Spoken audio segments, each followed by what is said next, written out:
as things get real, he no longer can be that character. He's forced to kind of strip away that veneer, that arrogant, funny, mad scientist veneer, and become very, very real and vulnerable. And it's painful to watch. It was painful to write, and it was even more painful to act. Now, as an actor, you love that kind of stuff because it's truly transformative in the booth to getting to play a character that follows such an emotionally arduous arc and who changes and grows on you in ways that surprise you. But when you are writing the adaptations and also playing the lead, and he's a true lead, he's in every single scene and he never shuts up. Part I was born to play, I know. But there is a very real scene. There's a moment in episode 12, and I'll tell this story, and I have to avail myself of the F-bomb while I tell it, so forgive me, any of you with virgin ears.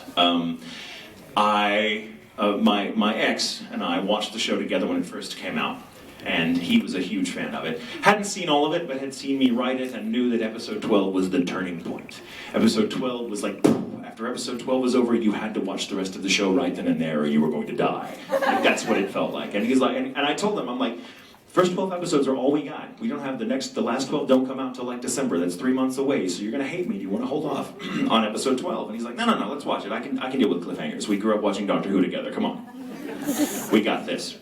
We watched it together, and when episode 12 was over with, he looked at me and very earnestly said, fuck you. Got up, left the room, came back in tears. No, seriously, fuck you. And so that was whatever. But there's a moment in that show, there's actually several in the latter half, the last 12 episodes, where things get real, where Okabe has several mental and emotional breakdowns. Because as his key, the key to his character, as the show progresses, as you understand, he's the only one whose memory stays intact. He can remember all the different timelines, despite the changes that happen every time they keep going back and back and back and back. So he has all these different realities in his head vying for his memory space, and it slowly begins to wear on him, as it would anyone emotionally, and because everyone else around him is like, okay, what happened, what's going on, we know things changed, but you have to tell us.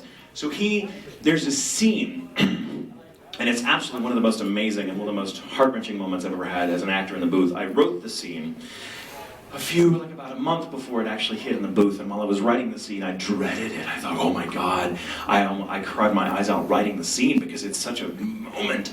And then having to act it later, I came into the booth just terrified, going, oh my God, I'm gonna have to bring this to life in the booth, and I don't know that I have the chops to do this. And I got in the booth, and I won't give anything away, but it's a scene involving him. Basically, for the first time, we're seeing him be so real that it's painful, and he is essentially pleading for the life of his dearest friend at peril to his own.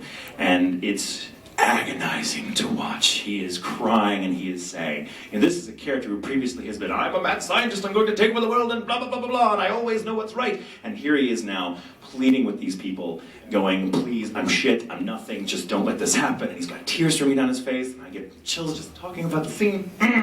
Because you have to understand, while writing this, and because my day, while we recorded Steins Gate, my week would consist of day after day of going in for about 6 to 8 hours to record Okabe, and come home and write a script. So I never, ever, ever got away from that character for 4 months. It was just my life. Me and Okabe, same person. Which is not healthy. There was no space or time to get away from him, so I had to constantly just tell my friends, this is me now, and I would just I'm sorry, we'll find Michael again in 4 months when this is over with. And it happened when I was in the booth recording that particular scene. I just lost it. I started crying, and the line between me and Okabe completely vanished. And I didn't know who was who anymore, and all I knew was I didn't want my friend to die, and I was crying, and then I just lost it. I couldn't stop crying.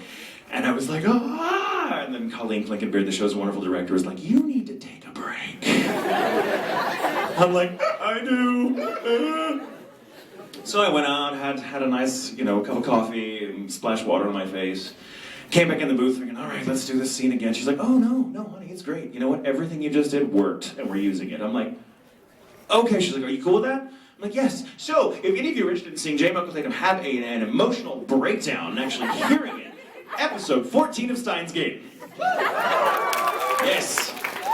So, thank you for bringing that up. I love talking about Steins Gate. You, madam, in the lovely steampunk outfit thing. It's beautiful. Thank you. You're welcome.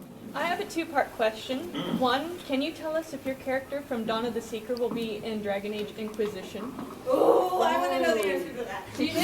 You and me both. I have no idea. I have no idea. I'm an actor. I'm the last person to know these things. Yeah. I think. I know. I would love it. I loved getting to be Galleon. Galleon was so much fun and kind of cute too. Right. Wasn't hard on the eyes. I don't mind telling you that he kind of looked like me in high school. I was like, oh my god, it's me with hair. And the second part was, did you do much research of the Dragon Age lore and games to prepare yourself for the role? I knew a little bit already just because of my gaming days. I was never a very huge gamer, but those were the kind of games I played. I loved the sword and sorcery stuff. I love the world builders. I love all that stuff. So I knew about the Dragon Age world, and I was like really excited to be part of it. So I did a little bit of research.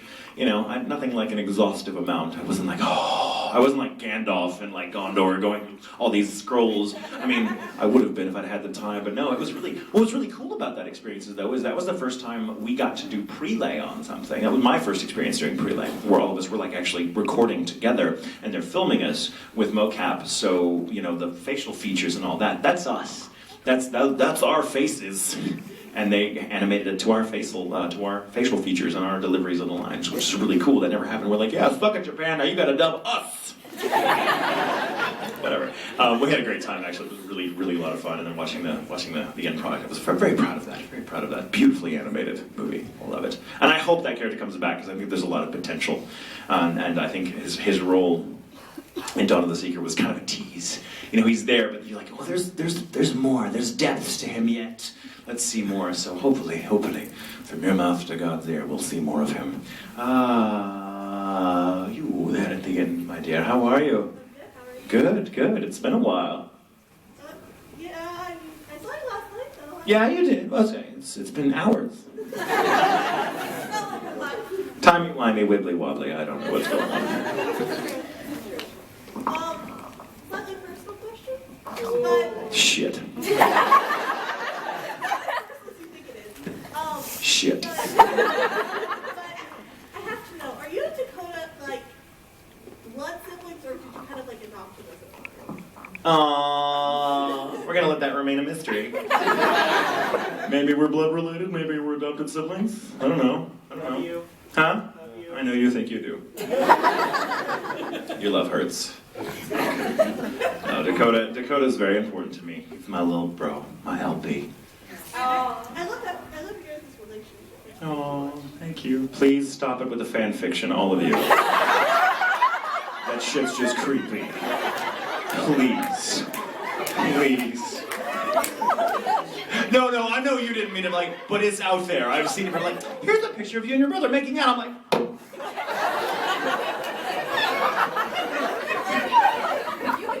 please don't ever show that to Mom. Oh my God. Good question. I'm gonna let that be a little more mysterious. Like to be a little mysterious. You, sir, in the aisle. Yes. You've said, all your characters are part of you and each of you. Does that make sense? Like, yeah. All your characters. What part of you is it a real part of? The douchebag with really awesome abs. Who is always the voice I use when I go through drive-thrus. Always. Have you guys heard that routine? We do the whole thing where I'm like Inaru at Jack in the Box. You have to go through and it's like, yes, I'll have a number 6 with curly fries and an Oreo cookie shake. And we're like, will there be anything else? You're like, yeah. No, I'm good, thank you. Started doing that way back in the day during One Piece because Mike was like, you need to get really comfortable in that voice. So Mike McFarlane, who's here this weekend, is the reason I order that I can't be a human being when I order at drive-thrus. My favorite thing is to be like 4 different characters in my car because they're there with me anyway because I'm insane. But if I'm having a really good vocal day, a good warm-up is to go through the drive-thru at Jack in the Box or Starbucks or something. Basically, anybody who works at a drive-thru anywhere within 10 miles of Funimation hates their job. Because we all do this. I'll pretend to be 4 people in the car, like ordering over each other, like, yes, I'd like a mocha choco latte with a, oh my God, does they have wine? I want the wine! Oh my God, do they have cinema stick? Oh, shut up. And they drive around and they're like, here's your... They all got out, sorry. Bye. Bye. Goodbye! They hate it now. They know us by name. Like, we go into Starbucks, they're like, hey! Because you know they have, like, manager meetings. All right, so when the Funimation people come by, decaf. Let's see. You in the red. Really excited about Kami-sama Kiss. Do you have any funny stories from Trying to think of funny stories. It was really so much fun working with Jerry Jewell, who directed the dub. Is one of my favorite people in the world, and a dear friend, and that was the first project that I got to work with him extensively on as an actor, with him directing. And Jerry's just really funny. The whole process of recording that was really funny. I get really distracted though in the booth, especially on a show like that, because it's very sentimental and very like, oh, and sometimes I'll have to turn my head and be like, oh, women. We're very close to an airport, our studio, like, so you can see like this flight vector, like every few minutes there's like a plane. I could look out the window and see this plane, and so I would get distracted and be like, oh my god, blah blah blah blah blah plane. I mean line, blah blah blah blah blah blah blah blah blah blah blah plane. Blah, blah. And I did this every time I saw a plane. I would do it just to annoy the shit out of Jerry, which is impossible. It's impossible to annoy him. Jerry's just like, yep, plane, plane. Plane. Because they just keep landing. There's a big, big airport there. So plane, plane, plane, plane. You there. I think that you are all of your characters and you like playing them. Is there ever a time where you wish that you could go back and redo being like the badass, smart high school student or the alien space frog ninja? Yes. Frequently. God, I wish I could have gone back in time, like really, and like be Kyoya when I was in high school. Because I kind of felt, first of all, because I was kind of like that. I definitely like that among my group of friends. I was the Kyoya type. I was like the mommy. With a little black book with shit on everybody in it. And I was completely in love with my best friend, who was a rich blonde, who was also crazy, would do things like, okay, we're gonna all dress up in drag today to do the bake sale for the theater club. I'm like, all right. I'll go see if we can get a good deal on fishnets.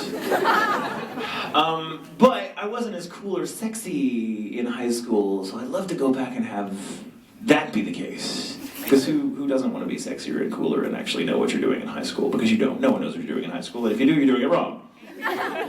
You don't know what you're doing. I think I look sexy though. Oh, you look sexy, but you're not in high school anymore. Are you in high school still? Yeah. You are? Oh my god. I'm intimidated now. What have I done with my life? I take back everything I said. High school's the best year. It's all downhill after this. I'm sorry, everyone. My whole life has been a lie. Yeah, I would love Frog Ninja. I don't know about that. Frog Ninja, I think is overrated. I love Sergeant Frog. I really do. I love Sergeant Frog, but I wouldn't want to be a frog. That would seem very limiting. Everyone's like, oh yeah, I'm a ninja. Yay! You're a frog. I don't care how amazing you are. Like, oh my god, I'm gonna fight you. Boop. So I don't know about being a frog, but about being a sexy teenager, yes, with glasses. I got that down, I feel. Let's see, this side. You, madam. So when you get a brand new role, how do you typically prepare yourself for it? Well, when we get dub work, dubs have to be recorded so quickly that we don't, like many other acting jobs, have the opportunity to actually rehearse. So we are usually, actors are hired or given roles, cast is the word, thank you, brain, on the basis of our being able to work quickly and to kind of hit the ground running in terms of being able to find the character quickly and make it real and genuine without repeating yourself. Because you're an actor, you don't necessarily like to repeat yourself. But with any role, I just kind of trust in my director, so I come in. That first session is always very crucial because we spend much of it finding the character's voice and kind of exploring the subtext of the show from that character's perspective, understanding how the lines ought to be delivered. I typically play I say typically now, but in the old days especially, I got nothing but like the very flat, unemotive characters who are very cool and intended to talk like this and be like, hey, what's up? And those characters are very difficult to play because the less emotive they are, the more choices you have in terms of delivery. the line, you can stress that word or with this word, and so you really have to trust in your director to kind of be the story for you and let you know, well, this is kind of what he's really saying, but he's not saying it. Because that's the nature of language that you learn as an actor. That's kind of the irony of language, is we typically use words to avoid direct communication, which I think is very interesting. And so our relationship to how we speak to each other and to ourselves is very important for an actor to get their head around, because that's how characters, hear themselves and grow and change. But, so I love that, because I love the fact that I can just go in and see a character, watch a seiyu's performance, talk for a few minutes, and then just find a character immediately. Like they're all in there already. And I just have to kind of tease them out, or kick them out sometimes. Carrot and stick trick, I have to be like, come on. Sometimes it takes a few sessions. And then after that, I will prepare myself generally by making a soundtrack for said character, especially if it's a character that I'm going to be spending a lot of time with, like a lead character or someone that's got a lot of lines. I will put a playlist together in my iPod of music that I think just reminds me of that character's first impression on me. And so they all have soundtracks, and I will listen to them frequently, like the day before recording or en route to the studio. Do you go in with your lines memorized, or do you? No. No, well, because we don't get copies of the scripts before we go in. We see them for the first time when we go in, and that's it. And so it's like doing an old-fashioned radio play, or like soap operas back in the day, where like you're literally, it's right there, that's the first time you see it. Now, frequently, because I'm also a lead writer for Funimation, which means I'm one of 3 lead writers under John Bergmeyer, the head writer, the big papa for all of us. There's 3 head writers, myself, and I. No, there's myself, Monica Real, lovely person, and Jamie Markey, who's brilliant as well. And so if it comes out of Funimation, chances are there's a 1 in 3 chance that I wrote it. And so I have seen these scripts frequently before I go into the booth, because I wrote them. That's a really great way to pad your account, to be like, oh yes, I'm getting roles because I'm filling this with words no one else knows how to say. What, an intelligent character who would say something like, in absentia? I nailed it! Like, I just go into audition and be like, go home, bitches, I nailed it. My scripts. So I do frequently get to see the scripts beforehand, because I've written them. And sometimes, the other script writers will write for each other. Like Jamie's, like, many times she's like, okay, I've got this really intelligent, insufferable, arrogant, sexy character, so you'll probably be playing him, so I'm going to put a lot of Doctor Who references into the script. I'm like, oh, yay! So, but most of the time I have to go into it assuming that I don't know what's been changed, and, or the script is new to me. It's a unique talent to have, of not being able to rehearse and still have to act. It's very, very difficult acting, and I don't know what I would do if I ever get on stage again, where you have to memorize lines and get the chance to rehearse. I would be so spoiled. I think I'd become that kind of person, that kind of diva that like comes to a convention, kicking in the green room door, going, "Where's my goddamn armadillo?" So thank you, good question. You in the back with the pigtails and the blue thing and the stuff. Okay. You're like, oh my god, he picked me. I don't have a question anymore. I was just doing this to see if he'd pick me. So I just have to ask, because you mentioned fanfiction earlier, what are your feelings on Sebastian CL fanfiction? Personally, I prefer Sebastian and Grell. That like me some redheads. Do we have any Grells in the audience? Oh shit. I mean, no, the Sebastian CL thing is cool. I mean, I think the show is fun because it kind of pokes fun at that expectation. But let's face it, it's a little creepy. He looks like his dad. Weird. So I like redheads. So whatever. But okay, this side of the room. You with the wig and the goggles. Yes, you, my dear. If you were given access to the TARDIS for a day, what would you do with it? Oh my god. For a day? That's like a genie wish, isn't it? Like, I wish for 1,000 wishes! I would keep going back to the same, it's a TARDIS, what's a day in the TARDIS? I'd be like, ooh. Oh my god, I would go everywhere. I'd want to go back to like medieval Europe and like, pal around with famous people. Change history, I'd want to go to the future. I want to I don't know, my god, there's so much. I'd want to go back to the beginning of this panel, do it all again. No, I'm kidding, I love you people. No, my god, I don't even know what I'd do because I just want to go anywhere. What? Would you go back and see if Shakespeare really was bisexual? Yeah, I like that. Hey, Will. Big fan. So, oh my god, wouldn't that be wonderful if I'm actually like the Dark Lady of the Sonnets? Holy shit, I love this fanfiction. Someone make this happen.